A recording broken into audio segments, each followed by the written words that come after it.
El Palomo Cojo, tu canal de literatura gay. Aquí estoy, una vez más, con un nuevo vídeo y un nuevo libro. En esta ocasión he optado por la tragicomedia, si podemos llamarla así. Llevo demasiados libros con drama puro y duro. El libro hoy nos habla sobre la ruptura, mejor dicho, sobre la post-ruptura.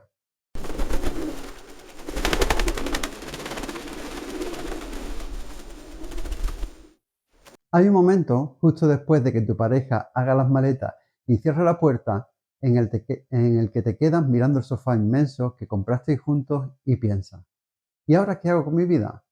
No hablo del dramón de la salida del armario, ni de llorar sobre el eterno inalcanzable. Hablo de algo mucho más cotidiano y terrorífico. Volver a estar solo después de años de vida en pareja. Muy buenas. Bienvenido al Palomo Cojo, tu canal sobre literatura gay. Aquí vamos a nuestras cosillas, huyendo de los clichés. Y hoy vengo con un libro que huele a ausencia, a pizza fría y a un piso vacío con hipoteca. Llamarás un domingo por la tarde, de Javier Cid. Una novela que no trata sobre el desamor, sino sobre lo que viene después. El caos de rearmar tu vida, de encontrar tu propio sitio en el mundo cuando el mundo que habías construido se ha ido a la mierda. Yo no soy filólogo, soy un lector que te cuenta de qué va un libro y te dice si merece la pena. Y este libro es un muestrario literario de lo más divertido y doloroso.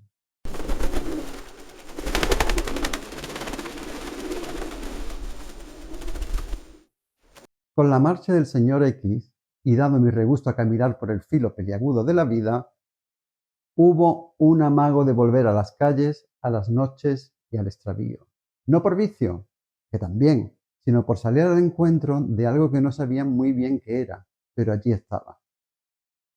Así describe el narrador la visión que tenía de su futuro después de la ruptura. La novela arranca con una verdad que lo ha acompañado desde que tiene recuerdos. Las tragedias siempre ocurren en martes.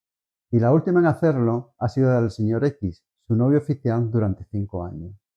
Lo que empezó como un romance de fin de semana se convirtió en una vida burguesa de Ikea, sofá de 5 plazas, cama king size y 15 kilos de felicidad doméstica. Pero el amor se fumó y el señor X hace la maleta sin estridencias y con la elegancia que lo caracteriza, dejándolo solo en un piso que de repente le parece gigante. Los primeros días son terribles. El narrador tiene que aprender a valerse por sí mismo, a desbloquear la wifi, a arreglar la ducha y a dormir sin buscar los abrazos de su ex. Su reacción inmediata, como buena diva gay dramática, es subirse a un tren que lo lleve tan lejos como el presupuesto le permita. Se gasta el dinero que tiene en una ventanilla de Atocha y se va a Hendaya, a llorar bajo la lluvia frente a un hotel de lujo que no le deja entrar por ir vestido como un indigente. A la vuelta de Hendaya, la vida sigue. Empieza la verdadera batalla, rellenar el tiempo. Y ese regreso al mundo es desastroso. El narrador intenta recuperar su libido perdida, pero se siente como un novato torpe. Tiene encuentros sexuales patéticos, se embarca en dietas absurdas para perder los kilos del amor. Acepta la propuesta de protagonizar el reto Un cuerpo 10 en 100 días, que lo obliga a llevar una férrea disciplina y una severa dieta. Por el camino se cruza Fidel, que le da la tabarra emocional, por lo que se refugia en los habituales del camarote. Por otro lado, las parejas que permanecían solteras se casan y tienen hijos, por lo que él ya no ocupa el mismo lugar en sus vidas. En definitiva, ya no se trata de buscar un reemplazo para el señor X, sino de construir una vida propia, de entender que el piso ya no es un hogar roto, sino su propio territorio, de aprender a comer, a comerse la vida y a vivir sin pedir permiso.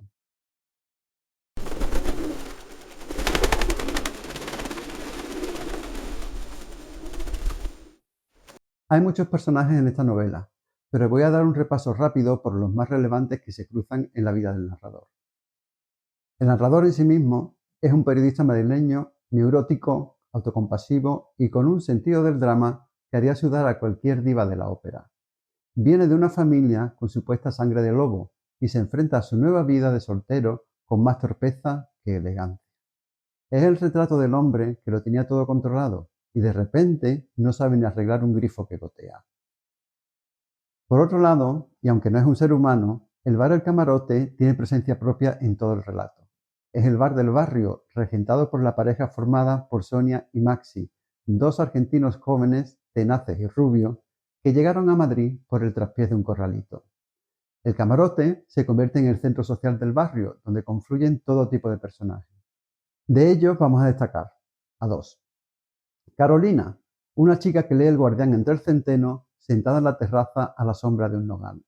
Nuestro protagonista piensa, nada más verla, que esconde algo, y no se equivoca. Akenatón, en realidad su nombre es Abasi. Nuestro protagonista prefiere llamarlo Akenatón. Llegó a Madrid para terminar la carrera y terminó perteneciendo al cuerpo diplomático de su país, Egipto, en un puesto no determinado. Una vez terminados sus asuntos e intrigas, se lanza a la jarana madrileña como si no hubiera un mañana. También tenemos a Fidel. Fidel no proviene del camarote, pero el protagonista lo conoce en una fiesta a la que lo invitó Akenatón. Nuestro protagonista cae rendido a sus pies, pero Fidel, que le da una de cal y otra de arena, solo añade aún más confusión a la ya de por sí caótica vida sentimental del narrador en su post-ruptura.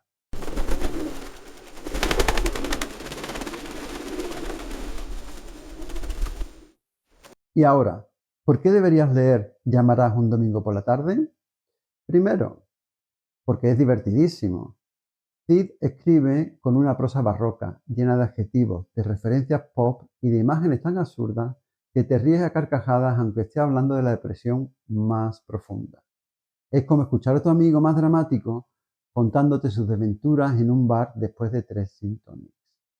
Segundo, porque Javier Cid pinta el luto del gay ya cercano a los 40 que se ha vuelto burgués y de repente vuelve a la calle, descubriendo que ya no tiene edad ni estómago para tanta marcha.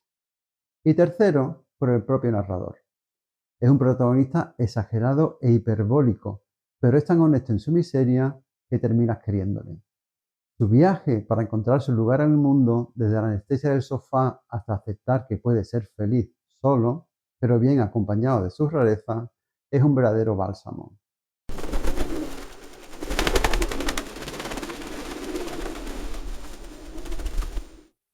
Pero vamos con las pegas, que este libro también las tiene. Si buscas una historia de amor romántica donde el protagonista encuentra al príncipe azul en el capítulo 3, este no es tu libro. Este es un libro de supervivencia urbana, no de romances. La sucesión de hechos, anécdotas y situaciones absurdas puede parecer que no tienen conexión entre sí. Entre todos ellos no vas a encontrar ningún relato tórrido con algún amante ocasional, ni la descripción de la noche gay madrileña. Si el protagonista tiene amigos gays, estos no aparecen. Por último, al ser un relato en primera persona, el protagonismo del autor es absoluto, quizá un poco egocéntrico.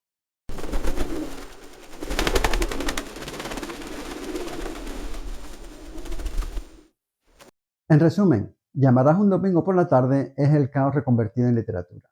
Es un libro sobre la soledad, sí, pero también sobre la capacidad de reírnos de nuestra propia miseria para poder salir del pozo.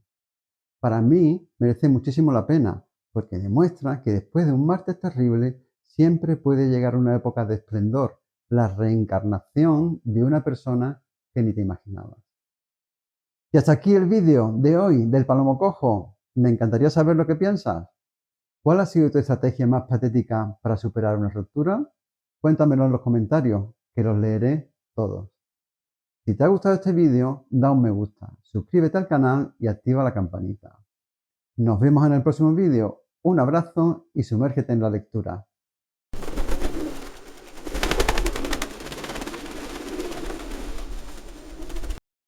El Palomo Cojo, tu canal de literatura gay.